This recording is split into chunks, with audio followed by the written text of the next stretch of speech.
A igreja está feliz de receber o pastor Marcos Feliciano mais uma vez. Isso. Deus abençoe. Muitíssimo.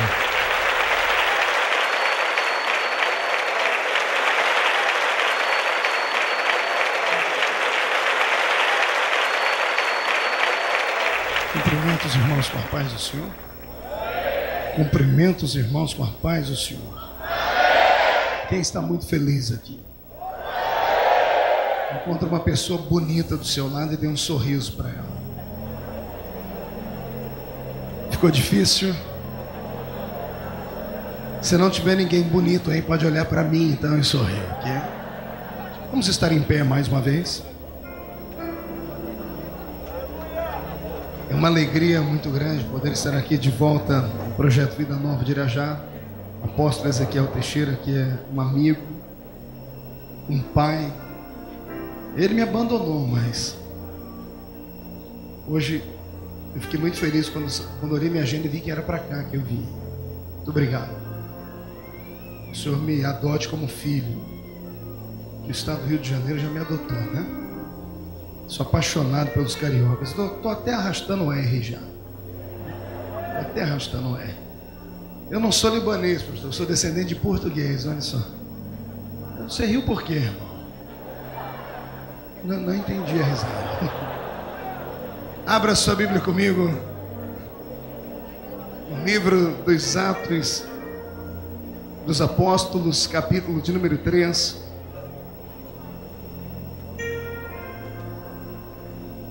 Atos dos Apóstolos, capítulo de número 3, e o versículo 1. Glória ao nome de Jesus. Há algo novo no ambiente hoje. Desde a hora que eu atravessei aquela porta, eu senti algo diferente aqui. Meus olhos não param de lacrimejar. A unção de Deus hoje, ela é forte. Haverá um peso de glória sobre esse ambiente hoje. Atos 3, o texto é conhecido. Pedro e João subiam ao templo para a hora da oração, que era a hora 9, e era levado um homem coxo de nascença, o qual punham diariamente à porta do templo, chamada Formosa, para pedir esmola aos que entravam. Vendo ele a Pedro e João que iam entrar no templo, implorava que lhe dessem uma esmola. E Pedro, fitando-o juntamente com João, disse: olha para nós. E ele os olhava atentamente, esperando receber alguma coisa. Pedro, porém, lhe disse: não possuo nem prata nem ouro, mas o que eu tenho, isso eu te dou. Em nome de Jesus Cristo Nazareno, anda. E tomando-o pela mão direita, o levantou imediatamente, e os seus pés e os seus artelhos se firmaram, e de um salto se pôs em pé, e passou a andar, e entrou com eles no templo, saltando e louvando a Deus. Viu todo o povo andar e a louvar a Deus, e reconheceram ser ele o mesmo que esmolava sentado à porta formosa do templo, e se encheram de admiração e assombro por isso, ou por causa daquilo que lhe havia acontecido. Amém. Feche a Bíblia, coloque no banco, na cadeira. Pegue na mão da pessoa mais perfumada do seu lado. Atravesse a faixa de Gaza, o corredor por um momento. Isso. Aperte a mão do irmão que está do seu lado com carinho, até ele falar aleluia. Pentecostal que não faz barulho, está com defeito de fabricação. Oremos. Pai, mais uma vez eu te glorifico e te exalto por estar aqui nessa igreja que nunca foi, não é e jamais será uma igreja comum. É uma igreja, Senhor, onde o Senhor tem transformado no palco da sua glória, na manifestação da sua presença. E o que eu gostaria que ocorresse hoje aqui, Pai, sinceramente, é que acontecesse nesta igreja o que aconteceu em Cesareia Marítima, quando Pedro estava pregando. Seu espírito achou que Pedro havia falado demais, interrompeu o pregador e caiu sobre a multidão.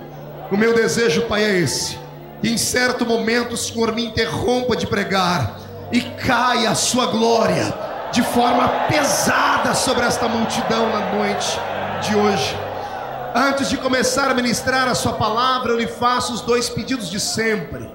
O primeiro é que o Senhor cerque esta grande igreja, e num raio de 5 quilômetros, onde houver um demônio alojado, eu dou a esses demônios segundos para desaparecerem daqui, porque se não sumirem, serão queimados pelo poder da sua glória que descerá. O segundo pedido é um pedido de atrevimento. Gostaria que o Senhor abrisse a porta do céu sobre esta igreja hoje e mandasse do céu para a terra uma comitiva angelical. Que esses anjos descessem trazendo brasas de fogo nas mãos, que comecem a esparramar estas brasas entre nós. E onde houver um crente batizado com o Espírito Santo, renova ele agora, meu Senhor. E o que não é, prepare ele para ser atingido pela glória do fogo do meu Deus. É o que eu te peço agora em nome de Jesus. Amém, amém, amém.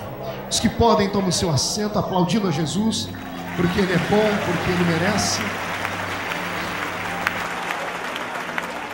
Para essas 7 semanas de avivamento, aprove ao eterno Deus que uma delas Ele reservasse para que eu fosse o profeta da noite. E eu pedi ao Senhor uma mensagem de impacto, uma mensagem que viesse trazer alegria e responsabilidade ao coração de toda a igreja. A palavra avivamento está em uso, não só aqui, mas nos quadrantes do planeta Terra.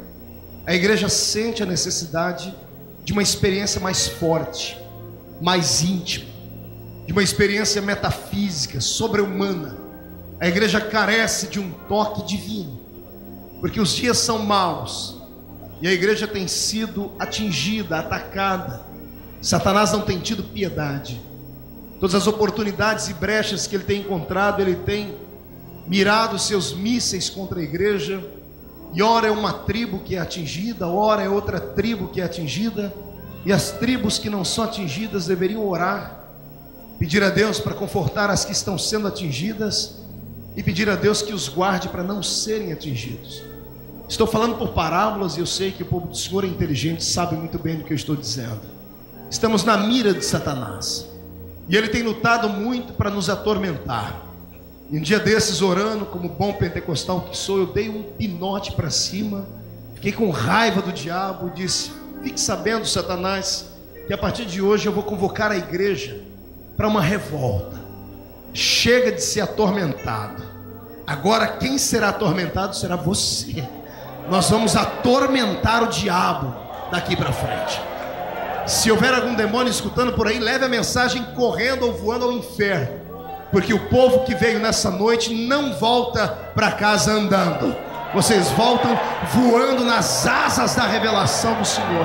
E só para eu ter certeza que estou pregando para o povo certo, aquele grito de glória a Deus que faz estremecer irá. Perfeito. A mensagem de hoje, o tema da mensagem de hoje é as igrejas que assombram. E não se assuste com esta palavra, porque ela não é feia e não está alienada a nada fantasmagórico, a nada feito de ectoplasma. Esta palavra assombro, ela não tem um sentido pejorativo. Pelo contrário, é uma palavra que diz que vamos provocar espanto, vamos chamar a atenção dos homens. E é isso que o Senhor Deus dará sobre a sua vida, sobre a sua congregação depois de hoje. A sua igreja vai assombrar este século. Precisamos de igrejas assim. Precisamos de um povo que possa se erguer e saber usar a autoridade e o poder que tem. Saber usar a unção e a revelação que Deus lhes deu. Profetizamos todos os dias na igreja dizendo que nós somos comuns, que temos poder, que temos autoridade, que o diabo é um Zé Mané da vida. Mas parece que só ditamos essas frases de efeito dentro dessas 4 paredes aqui. Porque ao sairmos daqui, até aqueles que têm esta unção do leão da tribo de Judá, parece que voltam para casa como gatinhos mimados, como gatinhos amedrontados.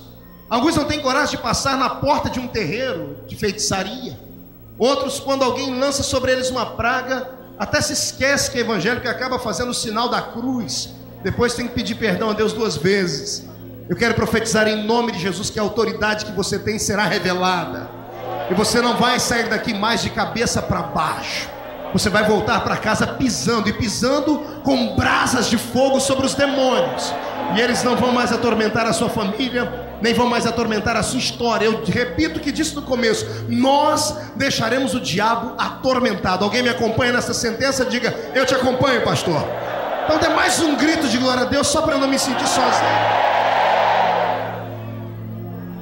Desde o princípio, desde quando o homem a quem Deus amava estava na Mesopotâmia, na terra de Ur dos Caldeus, que ainda tinha um nome pequenino, que era Abrão. Depois o Senhor o engrandeceu e lhe deu o nome de Abraão. Desde o dia em que Deus resolveu olhar para aquela terra que foi mãe e meretriz de todo o paganismo do mundo antigo, onde os homens se curvavam diante de todos os possíveis deuses que as suas mentes criativas geraram, desde a noite em que Deus entrou dentro da tenda desse homem e disse para ele: sai do meio da sua parentela, e eu te farei uma grande nação. E ele, sem pestanejar, sem perguntar onde estava a bússola, sem saber onde estava o mapa, ergueu, chamou toda a sua casa e disse: vamos sair, porque eu vi a voz de Deus. E eu imagino a família toda dizendo: mas qual Deus falou com você? Baal, Astarote, Marduk, Azera, a pseudo-deusa assim da Mesopotâmia? Qual Deus falou contigo, Abrão? E ele dizendo: o Deus que eu não posso ver, mas que eu posso sentir, porque quando ele falou comigo, as minhas entranhas se contorceram inteiras. Levantemos agora e vamos sair sem saber para onde ir. Nesse ato nasceu ali o grande desejo de Deus de ter uma igreja, porque a palavra igreja no grego é eclésia ou eclesia, e o significado literal dela é exatamente isso: chamados para fora. Quando eu vejo Deus chamando Abraão da terra de Ur dos Caldeus, que gerara o sentimento de idolatria no coração dos homens, levando ele para o meio de um deserto e depois dando a ele a promessa de autoridade, de revelação, de prosperidade, de crescimento, eu vejo Deus já nascendo, ou melhor, nascendo dentro da mente dele o que nós chamamos hoje de igreja pré-estabelecida. E todos os templos que foram erigidos a partir de Abraão, todos os templos que foram erigidos a partir da sua família, das descendências que vieram depois, eu vejo o Senhor Deus se manifestando neles, e eles sempre assombraram a raça humana. Eu posso imaginar o povo de Deus caminhando pelo deserto e meio sem saber o que fazer, porque depois de quase 500 anos na terra do Egito, era impossível que eles não ficassem perdidos sem saber o que adorar, como adorar e onde adorar. Porque depois de 500 anos misturados com um povo que tinha os seus templos erigidos ao deus Anubis, a deusa Ísis ou Íris e tantos mais, vendo os egípcios darem a eles os seus sacrifícios, as suas ofertas, vendo que haviam imagens gigantescas, agora esse povo é arrancado como um forte do meio do Egito, estão a caminho de Canaã, e no meio do deserto eles são obrigados a parar e adorar. Não sabiam se deveriam adorar para a esquerda, se para a direita, se para trás. Deus, que é muito bondoso e sempre foi, chama o seu engenheiro Moisés, diz: Moisés, filho, vamos aqui ajudar o povo a me adorar. Eu quero que você construa para mim um santuário, faça para mim um templo, mas faça um templo móvel que possa ser montado e desmontado, porque o povo precisa de um objeto para adorar. Não adorar o objeto, mas um objeto onde eles possam estar fixos para adorar. E foi isso que o Senhor Deus deu a Moisés, e Moisés construiu o que foi para nós o primeiro templo móvel de Israel, que era o tabernáculo. Aquele lugar todo sagrado, bem místico, carregado de coisas belas, de coisas incríveis e de coisas exóticas, porque até pele de golfinho foi usada na confecção daquele santuário. Um santuário dividido em 3 ambientes, que Deus depois transformou isso em regra de fé, para que todos nós pudéssemos caminhar por eles: o átrio, o lugar santo e o lugar santo dos santos. E nós sabemos muito bem as coisas que aconteciam lá dentro, porque quando o povo paravam para adorar, a nuvem que os guiava parava, eles armavam aquele santuário, e as coisas que aconteciam lá dentro eram para assombrar qualquer um. Imagine você que um homem, recebendo o título de sumo sacerdote, colocava uma indumentária branca sobre o seu corpo, sobre ela uma indumentária colorida, e nas bordas com campainhas e romães, e ele trazia sobre o seu peito um grande colete com 12 pedras, nos seus ombros ombreiras com 6 pedras em cada lado, e na sua cabeça um grande chapéu chamado mitra, e uma frase escrita: santidade ao Senhor. E depois de atravessar um lugar chamado de átrio, onde ele se lavava, e os levitas que ali estavam ajudavam a se vestir, quando ele ia para um lugar santo e conversava com os demais sacerdotes que lá estavam, depois de terem feito sacrifícios pela vida do sumo sacerdote, da sua família, imolavam então um animal e pegavam o sangue e colocavam nas mãos deste sumo sacerdote. E antes que o sumo sacerdote atravessasse o véu do templo, alguém amarrava uma corda ao redor da sua cintura, e os sacerdotes então abraçavam um pedaço do véu do templo, abriam para que o sumo atravessasse. E uma vez que ele estava lá dentro, disposto diante da arca do testemunho, e sobre a arca do testemunho, o propiciatório, que era a tampa onde estavam os 2 querubins de ouro, quando ele tocava as 4 pontas daquele lugar com o sangue que estava em suas mãos, inclinava a cabeça. Do lado de fora, os sacerdotes que seguravam a corda percebiam que parou o movimento, então todos se ajoelhavam. Logo atrás deles, os levitas percebiam que os sacerdotes dobravam os joelhos, os levitas se ajoelhavam. Logo atrás, os levitas, pela entrada da porta do santuário, Israel inteiro, 2.710.000 pessoas viam os levitas ajoelhados, e todos se ajoelhavam. E aquela nuvem chamada Shekinah que guiava, descia até um certo ponto, onde os homens podiam quase sentir o cheiro do fogo que estava sobre ela, e se dirigia até o terceiro espaço, que era o lugar Santo dos Santos. E no Santo dos Santos um facho de luz descia, e quando descia tocava as asas dos querubins, e o homem que estava ali, que era homem feito da mesma matéria que eu e você temos, vestido com aquela indumentária sagrada, naquele ritual todo perfeito, de cabeça baixa, não podia abrir os olhos, porque se abrisse os olhos lá dentro, ficaria cego. Só sentia o calor de um fogo que batia sobre o seu rosto, o incomodava, mas não queimava. Nesse momento, um homem feito da mesma matéria que eu e você sabia que estava diante daquele que fez o universo e sustentava o universo pela força do seu poder, e pelo poder da sua palavra trazia existência àquilo que não existia. E quando esta glória desaparecia e voltava para dentro da nuvem, esse sumo sacerdote percebia que o calor se afastava do rosto. Aí então ele podia abrir os olhos. Quando abriu os olhos, e agora você vai entender de uma maneira mais profunda por que ele tinha romãs e campainhas aqui nos pés. Porque eu, como assembleiano, passei a vida inteira, apóstolo, na escola dominical, alguém me dizendo que aquelas campainhas e romãs era porque caso ele caísse morto lá dentro e não houvesse barulho, as pessoas que seguravam aquela corda do lado de fora arrastariam o sumo sacerdote para fora. E eu, como curioso que sou, procurei em todos os livros, procurei onde foi possível, e não encontrei nenhuma história como essa na tradição dos hebreus. Nenhum sumo sacerdote nunca morreu no Santo dos Santos, até porque ele sofria uma preparação antes. Antes ele se lavava, antes oferecia sacrifício por ele, pela família. Ninguém era otário de entrar no Santo dos Santos em pecado, porque se entrasse, de fato seria fulminado. Foi aí que a minha memória, a memória de pregador que é curiosa, começou a pensar e a orar e falar: Senhor, para que é que então que ele tinha aquelas campainhas, e por que segurava aquela corda? E a revelação que Deus me deu foi tão grande, que quem é pentecostal agora aperte o cinto, senão você vai querer sair pulando aí dessa cadeira junto comigo. O Senhor me disse simples, filho, quando eu saía daquele lugar, e o sumo sacerdote, que era homem, lembrando sempre disso que era homem, quando percebi que o calor saía, ele abriu os olhos, e ele começava a olhar ao redor dele, que era um lugar, um ambiente fechado, e ele ainda sentia o cheiro da glória de Deus que estava ali. Ele parava para pensar e dizia a si mesmo: eu senti Deus cara a cara. A voz que aqui dentro trovejou como um trovão, dizendo que o povo está perdoado, não é voz de homem, nem de ninguém na minha família, é a voz do Deus que fez os céus e a terra. Quando caía a ficha, esta é a realidade, quando ele parava para perceber o que aconteceu, o corpo dele começava a tremer. Tremia porque o impacto era muito grande. Quando ele começava a tremer, as campainhas batiam uma na outra, e os sacerdotes do lado de fora diziam assim: ele já caiu em si, é hora de puxar ele, porque andar ele não vai conseguir mesmo, porque quem vê Deus cara a cara, sente a glória de Deus, é impossível controlar este corpo feito por raça humana.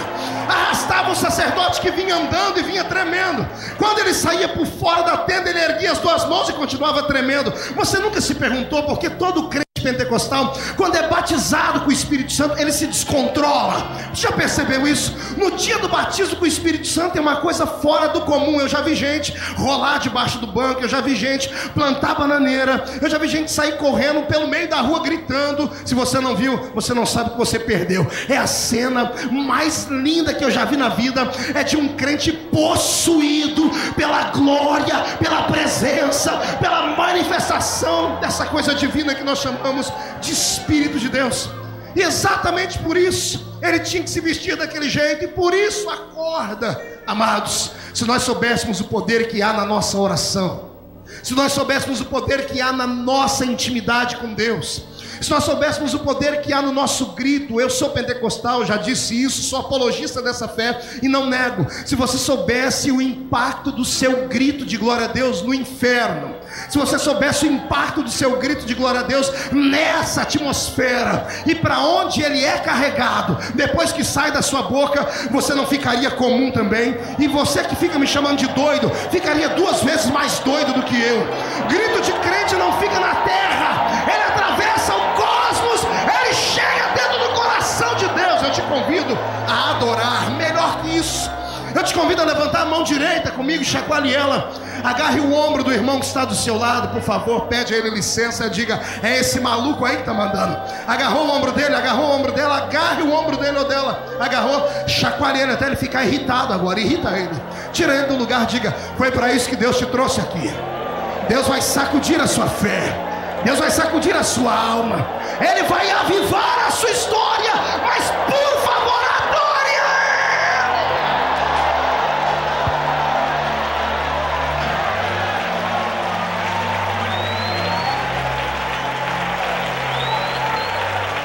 Ele. Eu já não era muito certo da cabeça. Há poucos dias atrás nós fizemos uma cruzada em Jerusalém. Participamos de um grande culto lá, foi uma coisa muito bela. No dia seguinte, após a cruzada, eu fui com um grupo de irmãos até o Muro das Lamentações. E chegando lá no Muro das Lamentações, um dos nossos, ou melhor, os dois dos nossos, foram parados pelos judeus que não deixavam a gente ir perto do muro. E perguntamos o porquê, e eles apontavam para um lugarzinho que tinha um chapéuzinho assim, que é o kippá, isso aqui de papel. E a indagação que ficou era essa: por que para chegar ali tem que colocar isso na cabeça? E um dos nossos perguntou a eles: por que tem que colocar? E um judeu daqueles bem ortodoxos disse assim: porque toda vez que o homem coloca isso na cabeça, isso faz ele lembrar que ele não é o único, que acima dele tem alguém que precisa ser adorado, respeitado e glorificado. É muito forte aquela cultura. Aí eu cheguei lá, né, todo mundo lá com seu papelzinho de oração, colocando lá nas frestas do Muro da Lamentação. Eu também levei o meu papelzinho, que quando eu desenrolei foi daqui ao chão. Enrolei de novo para colocar lá dentro. Haja espaço para achar. Quando eu terminei de colocar, eu fiz a minha oração também, mas eu estou olhando de um lado para o outro, e tem uns orando, e só que eles oram diferente. Eles oram se chacoalhando inteiro assim. Eles não param de orar assim. Quando os que não fazem assim, eles olham para cá, chacoalham de lado. Uns andam para cá, outros andam para lá, sem parar. E aquilo fez com que eu perguntasse ao nosso guia, que estava conosco, eu falei: amigo, por que eles oram assim? Por que eles se chacoalham todo? Ele disse assim: exatamente porque estão orando. Eu disse para ele: eu estou orando, mas não estou me chacoalhando. Ele olhou para mim e disse: então, você não está orando. Eu disse: como não? Ele disse: o judeu quando ora, ele ora não só com a boca, ele ora com o corpo inteiro. Ele está dizendo a Deus: Deus, cada célula do meu corpo está orando. O meu pé está orando, a minha mão está orando, o meu corpo está orando. Quando eu fui saindo dali, depois de andar uns 50 metros, é que eu entendi. Eu falei: Jesus, é por isso que quando eu estou cheio do seu Espírito, eu não consigo ficar sentado no banco da igreja. É algo que vai além das minhas forças, é algo que vai além do meu entendimento. Você já percebeu que tem momento no culto que quando você viu, você já bateu as mãos juntas, você deu um soco para cima, você deu um salto, você agarrou o irmão do seu lado? Isso é inerente à sua própria vontade. É claro que você sabe o que está fazendo, mas você não percebeu que estava fazendo aquilo. Eu descobri que o nosso corpo, o corpo de um homem, uma mulher que tem intimidade com Deus, ele é movido à presença do Espírito do Senhor. Quando você está num culto e absorve a presença do Deus eterno que está aqui dentro, tudo pode acontecer. Me preocupa muito é olhar para algumas pessoas aqui de cima que ficam paradas, paralisadas, exatamente como pessoas que parecem ter morrido há muito tempo e esqueceram de deitar. Eu te convido hoje a voltar a respirar o hálito do meu Deus e a entender que essa nossa fé é uma fé diferente. Essa nossa fé é uma fé viva, é uma fé fervorosa. E crente pentecostal, eu repito, que entende de Pentecoste, não vive de saudosismo e nem de teoria, mas que vive da experiência pentecostal. Culto para ele só tá bom quando a tampa da chaleira voa lá para cima. Se é verdade, eu quero ouvir o grito dos pentecostais aí. E se você não gosta de barulho, se você não se sente bem no meio desse tipo de avivamento que nós pregamos, ainda dá tempo de ir para casa para assistir Paraíso Tropical. Se ficar conosco aqui hoje, este avivamento te leva para outro paraíso. Eu te levo para um paraíso celestial, debaixo de graça, de glória e de avivamento. Deus hoje quer uma igreja que venha assombrar, uma igreja que venha ser ainda o palco das suas revelações. Saia do tabernáculo comigo e entre no templo de Salomão. Vem para o dia da inauguração dele, você vai ver o que é glória, você vai ver o que é poder, o que é unção. Você vai ver a mesma nuvem que se aproximou daquele tabernáculo se aproximar agora do templo fixo, erigido pelas mãos, entre aspas, de Salomão, mas que saiu do coração, do desejo do grande Davi. E no dia da inauguração, o próprio Deus entrou com a sua nuvem dentro daquele lugar. Deus pegou a sua carruagem celeste, sua Shekinah, e entrou dentro daquele santuário. E a Bíblia diz que a glória do Senhor era tamanha e era tão grande que alguns sacerdotes não conseguiam ficar ali de pé para poderem adorar ou ministrar diante do Senhor. Todas as vezes que você vê Deus se manifestar dentro desses templos, e até mesmo depois que este templo de Salomão foi destruído, logo na época do templo de Zorobabel, quando você entra pelo reinado de Israel sendo reconstruído, e o templo que agora é erigido é infinitamente menor do que aquele em glória e em poder, humanamente falando, você vai ver ainda um profeta dizendo: a glória do segundo templo será maior do que a glória do primeiro templo. E você vai ver agora, nós entramos pela parte do Novo Testamento, chegamos na porta de um templo, e uma porta que se chamava Formosa, uma igreja bela, um templo arquitetado, um templo construído, um templo que era para os hebreus a sua maior indumentária sagrada, que era para eles um orgulho próprio, um templo lindo, que tinha até o prestígio de Roma, que recebiam até dinheiro para que pudessem cuidar da limpeza e de todos os rituais que ali tinham. Mas todos os dias alguém era posto naquela porta, e todos os dias alguém alimentava as esperanças daquele homem com apenas moedinhas, até que um dia aquele santuário recebeu dois homens que eram diferentes.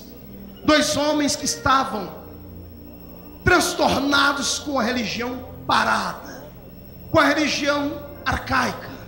Estavam atropelando todo tipo de sistema religioso falido e queriam algo novo. Que queriam de fato ver a glória do seu Deus mais uma vez ser manifesta dentro deste ambiente. E a conversa e o diálogo de Pedro e João com este coxo, ao invés de me trazer muita alegria, me traz aqui dentro do peito um aperto, porque ambos olharam para os olhos daquele homem e viram nele uma necessidade que a igreja de dentro não podia dar, que o templo erigido por mais bonito, rico, rituais e coisas cabalísticas que haviam ali dentro não podiam dar. O homem vivia pedindo a eles dinheiro. Mas é o meu irmão Pedro, aquele de sempre, aquele que sempre fazia aquilo que ninguém mais tinha coragem de fazer, aquele que sempre trocava as mãos pelos pés e deixou Jesus em saia justa várias e várias vezes. Aquele atrevido Pedro, e eu gosto muito de usar esta palavra, atrevido. Deus é apaixonado por gente atrevida. Eu acho que o que falta na nossa geração é isso. São homens e mulheres atrevidos. Atrevidos no sentido de serem ousados dentro da palavra, de crerem na Bíblia que carregam debaixo do braço, de crerem na fé que é pregada dentro de um templo como esse, de voltarem a acreditar na palavra de um profeta que está pregando, que está usando o poder da sua oratória para convencer. Precisamos voltar nesse tempo, porque se não voltarmos num tempo parecido com esse, os nossos filhos Não terão uma igreja bela e uma igreja viva para congregar. Congregarão em esqueletos, vão congregar em mausoléus, vão entrar em megatemplos belos, suntuosos, mas sem vida, sem essência, sem unção e sem garra e sem graça. Os nossos filhos precisam voltar a congregar em igrejas que assombram, em igrejas que você sabe como o culto começa, mas não tem noção nenhuma de como é que vai terminar. Precisamos voltar a dizer ao povo que o nosso Deus não trabalha com formas. Deus não é confeiteiro, porque tudo que é posto em uma forma sai exatamente como programado. Deus não trabalha com formas, Deus trabalha com formas. O que faz a bênção divina se aproximar e a unção se esparramar e o poder sobre-humano criativo de Deus operar, não é o pregador que fica pregando, gesticulando ou dizendo. É a junção de um todo, de uma igreja que carece, de uma igreja que tem fome de Deus, de uma igreja que tem sede de Deus, de uma igreja que está cansada de só ouvir blá blá blá. Vivemos uma geração onde os homens sabem tudo, tudo aquilo que os homens podem aprender dentro de um livro, eles sabem. As suas mentes estão fixas em coisas humanas, têm argumentações para dialogar com juízes, com magistrados, conhecem tudo de jurisprudência e psicanálise e coisas mais. Mas faltam homens que tenham entendimento naquilo que nós chamamos de paracletologia, daquilo que nós chamamos de unção revelada pelo Espírito de Deus. Vivemos num tempo onde os homens levantam e aplaudem os Paulos da vida, dizendo que pensam termos à nossa frente um homem que aprendeu aos pés do doutor Gamaliel. Faltam-nos homens com coragem de Paulo para dizer: nada do que aqui eu fiz ou vos ensinei, eu vos fiz e ensinei em sublimidade de palavras de sabedoria humana. Tudo que eu apresentei a vocês foi revelação de Espírito e de poder e de graça e de glória divina. Se é para Jesus, tem que ser um pouquinho mais forte do que isso.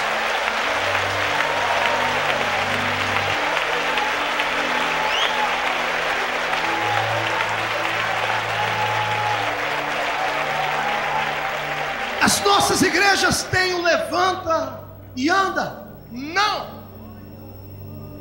Temos o ouro e a prata. E o ouro e a prata parecem que falam muito mais alto do que o levanta e anda.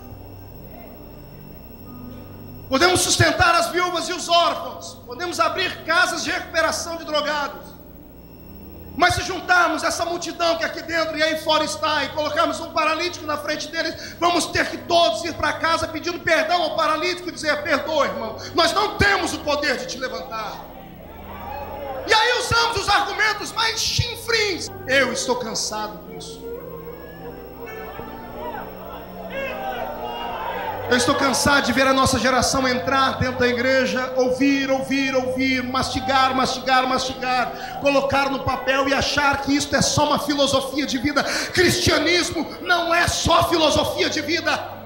Cristianismo é uma revelação da unção e da autoridade que Deus deu ao primeiro homem no Éden, e lá ele perdeu. A unção que Deus deu a Adão no Éden foi muito maior do que só administrar a terra. O Senhor disse a ele: sujeitai a terra, dominai a terra. Esta é a unção que o Senhor Deus deu a mim e a você. Unção para dominar, para sujeitar. Não é para sermos capachos de Satanás, é pelo contrário. É para Satanás ser um serviçal. Não é para sairmos daqui morrendo de medo de obra de macumba, pelo contrário. É para irmos nas obras de macumba e meter o pé em tudo aquilo e dizer que a glória e a graça ainda está sobre a nossa vida. Igrejas que assombrem.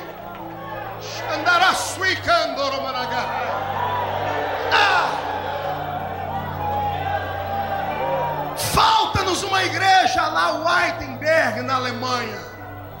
Uma igreja que empreste as suas portas para que um profeta vá na frente dela e pregue contra todas as heresias, e contra toda a frieza, e contra todo o poder que o homem possa ter inculcado dentro das mentes e colocado o jugo sobre os homens.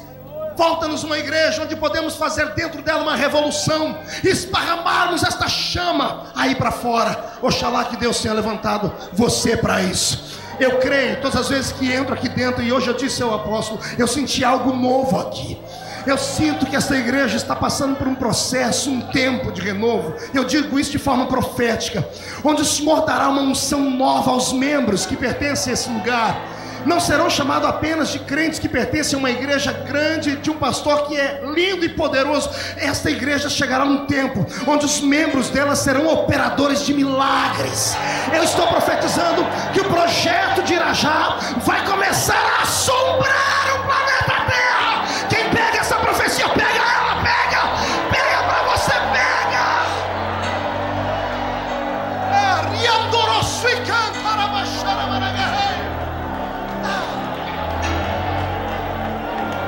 Meu Deus, não faz muito tempo,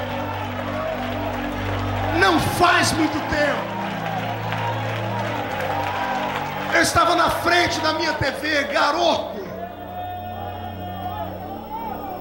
14 anos atrás, assistindo um DVD que me deram de um homem que pregava.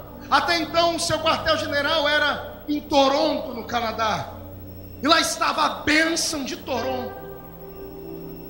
Quando eu tive a oportunidade de ir até lá e ver onde começou a bênção de Toronto, eu comecei a rir. Pois foi aqui, num lugar pequeno e humilde. O que é que aquele homem de Toronto tinha que nós não temos? E a bênção se tornou grande, e hoje é o maior evangelista do mundo. Estou falando de Benny Hinn. Eu fui a Pensacola, quando tiveram que reformar a cidade inteira. Tiveram que ampliar o aeroporto por causa de uma igreja que tinha 200 crentes. E em menos de um ano foi para 5 mil membros. E vinha gente do mundo inteiro, crentes milionários, parando seus jatinhos para entrarem lá dentro e verem o que é que estava acontecendo. Não sei se o apóstolo chegou aí na igreja, eu fui. Tiveram que fazer 2 rampas, uma na lateral esquerda e uma na lateral direita da igreja. Pergunte para quê? O paralítico entrava sendo empurrado na cadeira de roda na rampa da esquerda. 1h30 depois tinha que expulsar ele da igreja, porque tinha uma multidão de gente querendo entrar, mas ele mesmo saía do outro lado empurrando a cadeira que ele veio andando. Igrejas que assombram. Até hoje ninguém entende o que aconteceu em Seul. E quando você chega lá na igreja do Evangelho Pleno, dirigida pelo reverendo David Young Shu, você não entende bolhufas do que está acontecendo. Eles não têm essa fé explosiva que a gente tem, esses pulos, esses gritos pentecostais. Eles oram sem parar assim, quase 24 horas por dia, e são milhares e milhares e milhares de crentes. Você para ouvir o pastor da igreja com o maior número de rebanho que pode haver dentro de um país, e você fala, esse é o maior pregador? O que é que ele tem? Ele tem uma igreja que assombrou o país dele, ao ponto do presidente da república do país dele ser diácono na porta da igreja dele. Chama que assumberia.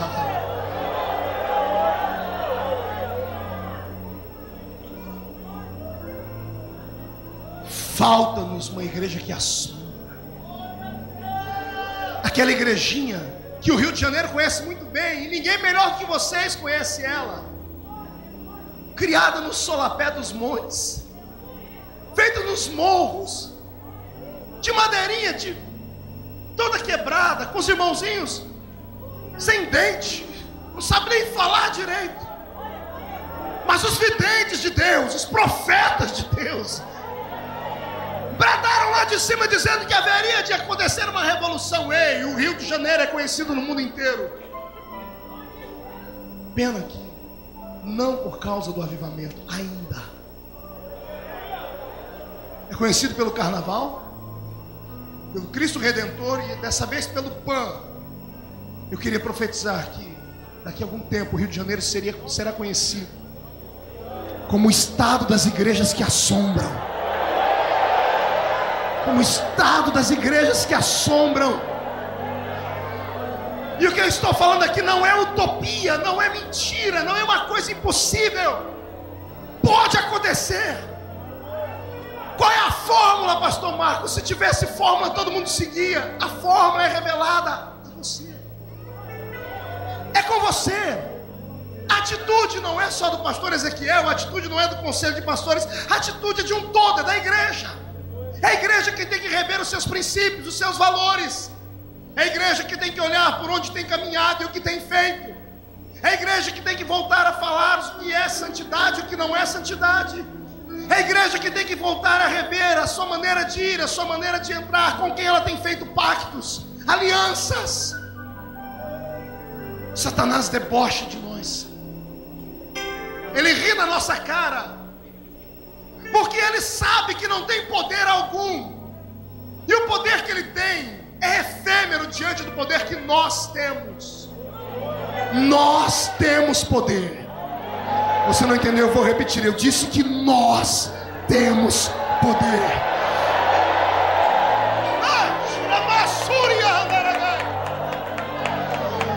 Essas línguas que você fala aí, que você nunca aprendeu em escola, só você tem isso.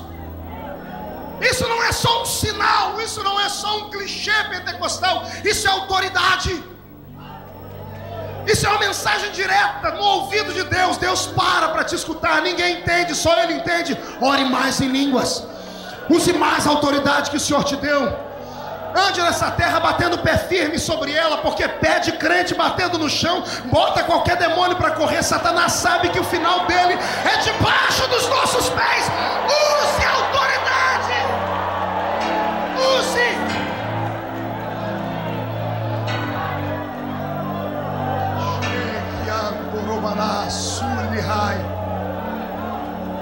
A sua igreja assombra alguém, querido?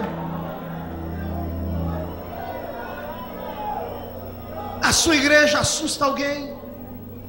Pastor, não, porque não é a vontade de Deus. Quem disse que não? Eu vou lhe dizer como é o seu Deus. Pense num ser que é um gentleman, um cavalheiro. É o seu Cristo. Ele não vai além daquilo que você deseja e não faz aquilo que você não quer. Ele só age de acordo com a sua vontade, no quesito de glória, avivamento, unção e poder. Ele poderia interferir na história? Poderia, mas jamais fará, porque Ele estabeleceu leis. O livre arbítrio é um deles. Como é que Ele pode avivar a congregação onde você vai, se você morre de medo disso?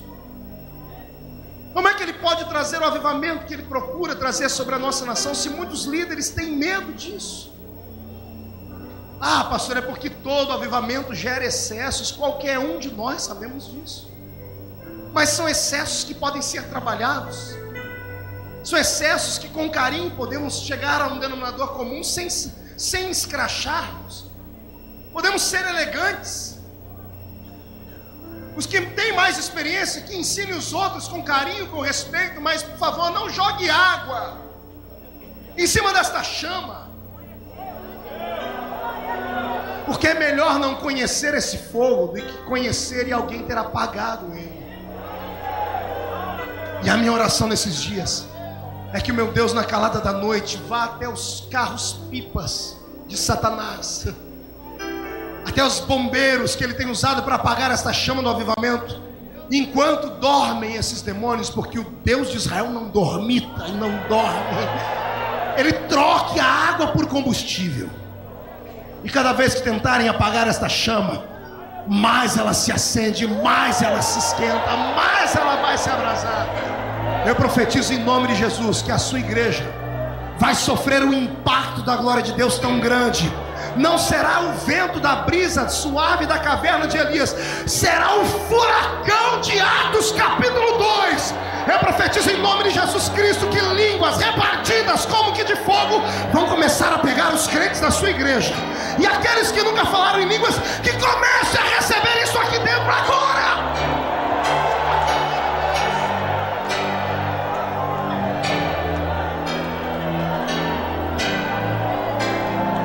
A igreja precisa voltar a assombrar o mundo. Os homens têm que parar na frente das nossas igrejas e perguntar o que quer isso dizer. O que significa esse barulho? O que significa essa pureza? Temos que assustar os homens não apenas com os nossos gritos e pulos, mas com o nosso testemunho. E esse talvez seja o maior poder que a igreja tenha, o poder do testemunho pessoal. Você mostrar a alguém que a sua vida mudou sem ter que falar nada. Você ouvir as pessoas maltratarem a sua fé e ao invés de brigar, ao invés de armar um muque, você abaixar a cabeça, contar até 10 e dizer assim: eu vou orar pela sua vida. Precisamos voltar a assustar esse mundo e colocarmos o diabo no lugar dele. Eu passei a vida inteira pensando que o diabo era um pitbull, por isso corria dele. Eu descobri que o infeliz não passa de um vira-lata. E eu quero chutar o mulambo dele. Quero mostrar a ele que nós não somos um Zé Mané e nem um povinho qualquer. Nós somos a esperança do planeta Terra. A sua igreja vai espantar o bairro onde ela está alicerçada. Eu profetizo em nome de Jesus que ninguém volta para casa como homem e mulher. Hoje não. Hoje volta como brasa de fogo tirada do altar. Só quem crê nisso faz barulho para acordar a igreja.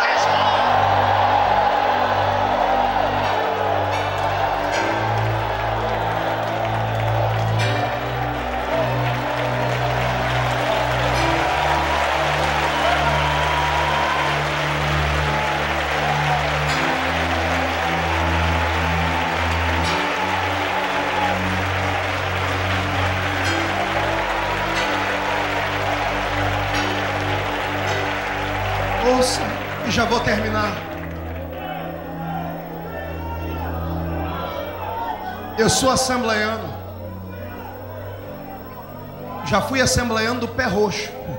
Hoje eu sou assembleiano roxo só. E a minha igreja às vezes parece não me entender. Aliás, quem é que entende profeta? Ninguém. Não tente entender. Se tentar entender, você fica maluco igual a ele. Eu preguei nos 96 anos da minha igreja. Se você entrar no meu site, você vai encontrar lá na abertura da página um estádio com 70 mil pessoas em Belém do Pará, debaixo de chuva. Começamos a pregar, era umas 9 e pouco, não me lembro direito. Eu sei que rompemos quase o início da madrugada e ninguém se movia, debaixo de chuva. 70 mil pessoas com fome e sede de Deus. Naquela noite eu não dormi, porque eu entrei dentro do quarto de hotel e comecei a orar pela minha denominação. E por ela orei por todas. E me lembrei dos ensinos e dos estudos. Tem um livro da nossa igreja que se chama Diário de um Pioneiro, editado pela CPAD. Nesse livro diz lá um dos testemunhos de Gunnar Wigner ou Daniel Berg, não sei, foi um dos dois que fundaram a Assembleia de Deus. Escreviam lá no seu diário: o culto de hoje foi tanta glória, com tanta unção, que eu estendi a mão para um homem no culto e ele flutuou no ar, bem alto, e voltou para o chão. Ele disse: depois eu estendi a mão de novo e um homem flutuou no ar. Na primeira edição do livro, na segunda tiraram a palavra flutuar e colocaram que o homem foi lançado para o alto.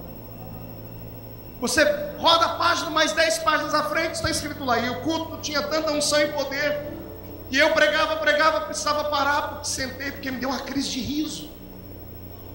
O missionário que fundou a minha igreja, ele disse: eu ria tanto que rolava no chão. E o culto parou, porque todo mundo era contagiado por aquilo. Depois voltei, sentei-me, voltei em mim, continuei a pregar, e tive que parar, porque fui tomado pela presença de Deus de novo. Eu falei: Deus, é por isso que aquela igreja cresceu tanto. Ela assombrava, ela assustava. As pessoas entravam lá dentro doentes e saíam curadas.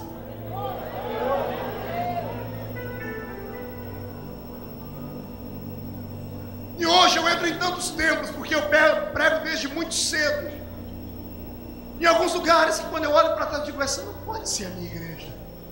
Porque lá na porta está escrito que é o nome da minha igreja, mas dentro não tem a unção e a graça que tinha no princípio. Aí alguém se levanta e diz assim: não, é porque as coisas mudam, a gente amadurece. Eu não quero amadurecer nunca. Se for para me esfriar na fé, eu quero ser um menino para sempre. Eu quero que as pessoas puxem minha orelha, me chamem de Zé Mané, me chamem de quadrado, me chamem de retangular, me chamem do que for, mas não tirem, em nome de Jesus, essa alegria que eu tenho no meu peito, de ser um pentecostal genuíno, de adorar a Jesus com os meus gritos, os meus pulos, os meus saltos, e de ver as minhas lágrimas caírem num culto como esse.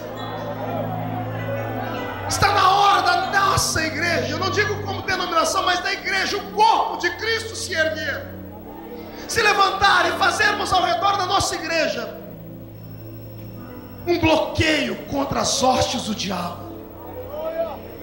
Chega de andarmos pela cabeça dos outros. Chega do mundo lá fora de darmos como temos que ser, como tem que ser a nossa igreja, como tem que ser o nosso ritual. Nós temos um manual que é a Bíblia Sagrada.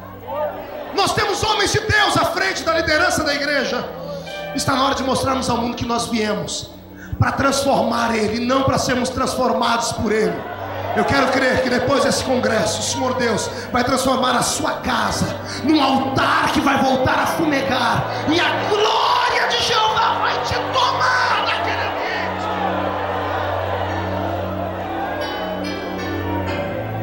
Eu quero congregar numa igreja que me assuste,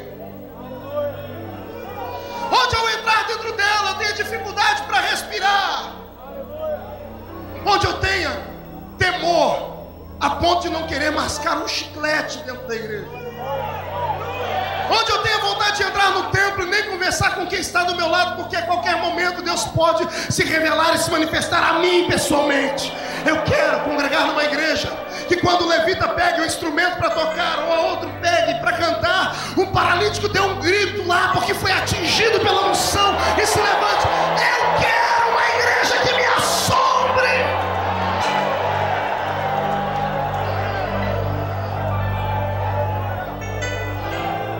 Olha o irmão do seu lado e pergunte a ele: a sua igreja te assombra?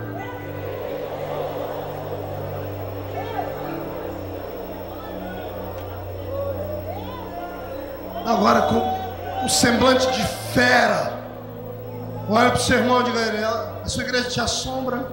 Ou você sai de lá assombrado?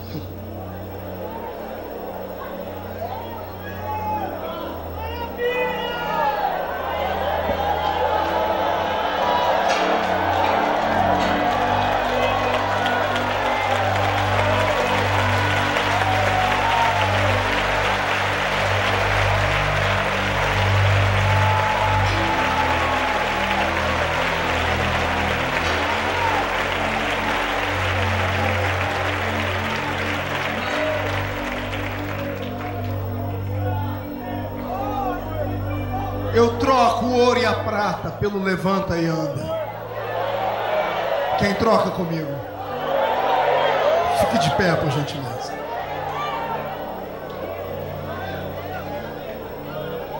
Coloque tudo que tiver na sua mão no banco. Pegue na mão do irmão que está do seu lado.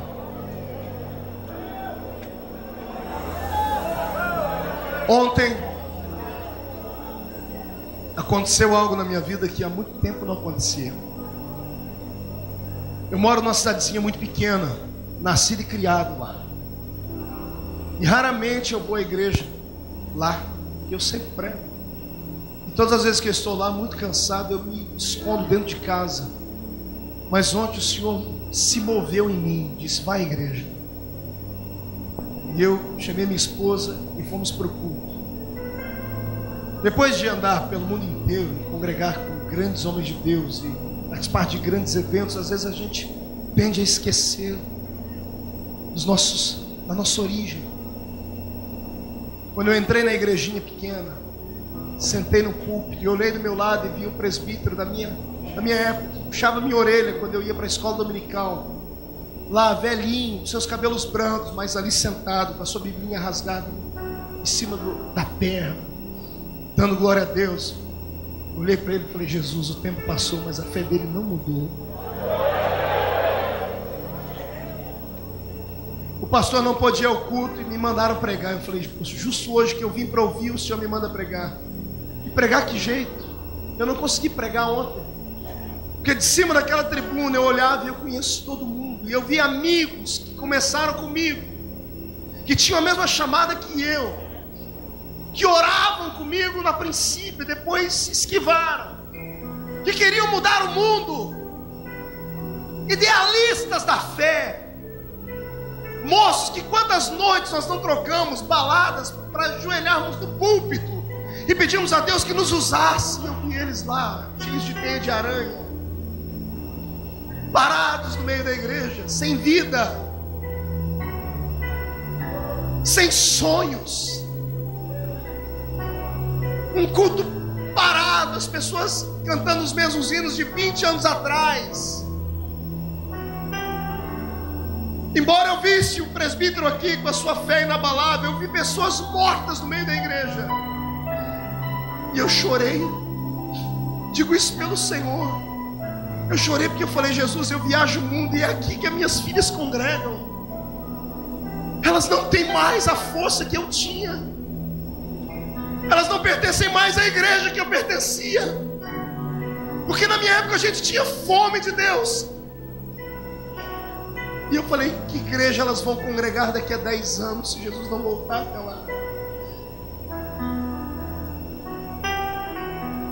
A minha igreja não assombra mais. Inclina a sua cabeça.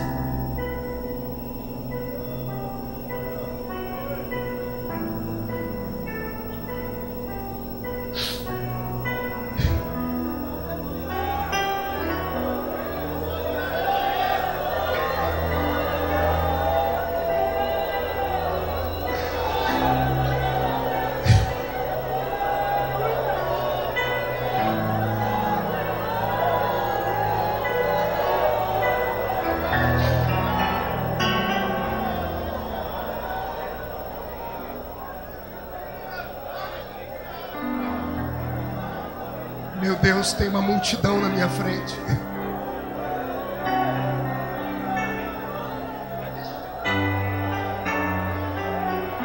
Homens e mulheres que querem uma igreja que os assuste.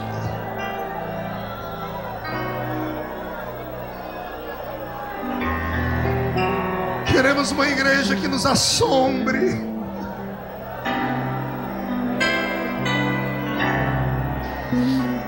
Queremos sair do culto tremendo.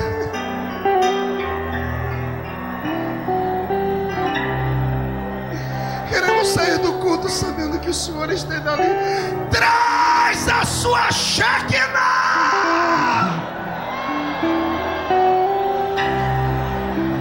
Para Ele são todas as coisas, porque dele, por Ele, para Ele são todas as coisas. A Ele a glória, a Ele a glória, a Ele a glória, para sempre.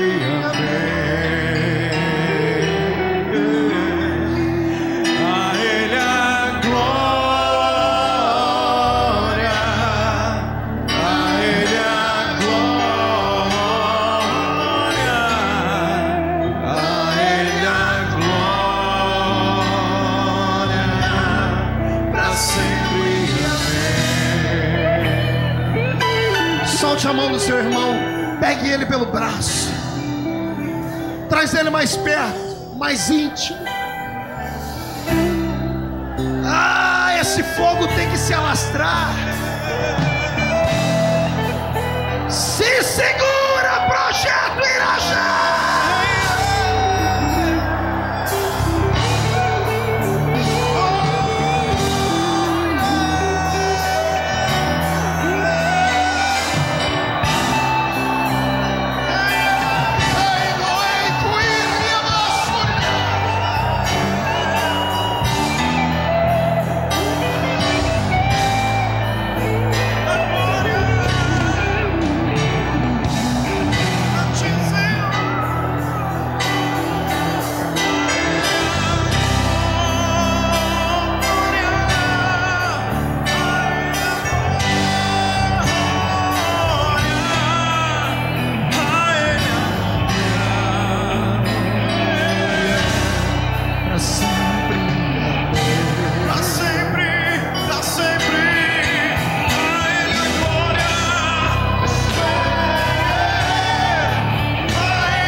Segurou seu irmão. Eu descobri aqui, apóstolo, por que aquela igreja assombrava.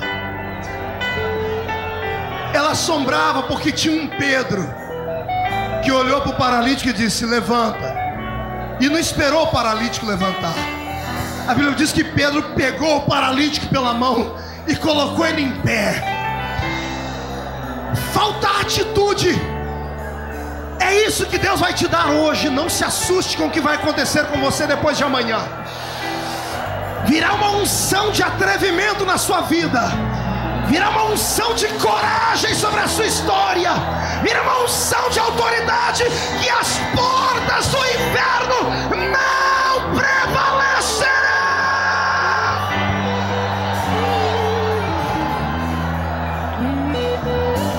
Levante as duas mãos, abra ela, abra. Chacoalhe elas.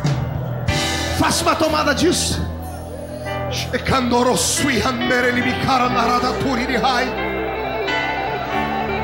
Foi num culto como esse. Só mudou o espaço geográfico e o pregador. Mas no meio do povo tinha um homem com desejo. Aquele que eu falei no começo, Benny Hinn. Era uma mulher pregando. E o que ele queria, Deus deu para ele no meio da multidão. Pai, onde houver uma mão chacoalhando, coloca sobre ela a unção da intrepidez, a unção da autoridade, a unção da força, a veemência da sua glória. Essas mãos não serão comuns. Onde eles tocarem, Senhor, vai incendiar. Por favor, vire para o irmão que está do seu lado, coloque as mãos sobre ele e profetiza. E a gente canta bem forte.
Mão direita aberta.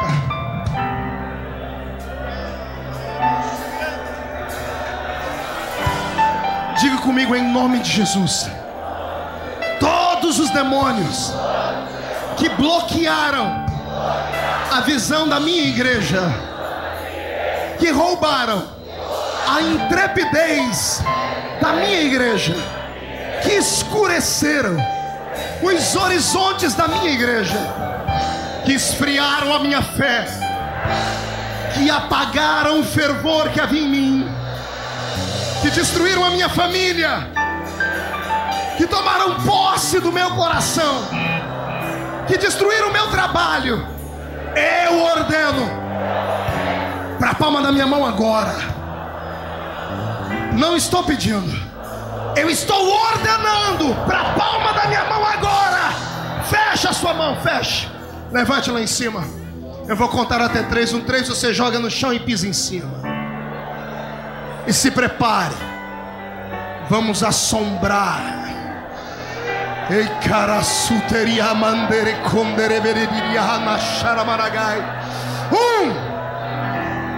A sua vida não é mais a mesma depois de hoje. 1 e meio. A sua casa será a plataforma do avivamento dessa terra. 2. Esta igreja crescerá a 100 por 1, a 100 por 1. 2 e meio. Satanás está com seus dias contados. 3. Jogue no chão, pise em cima.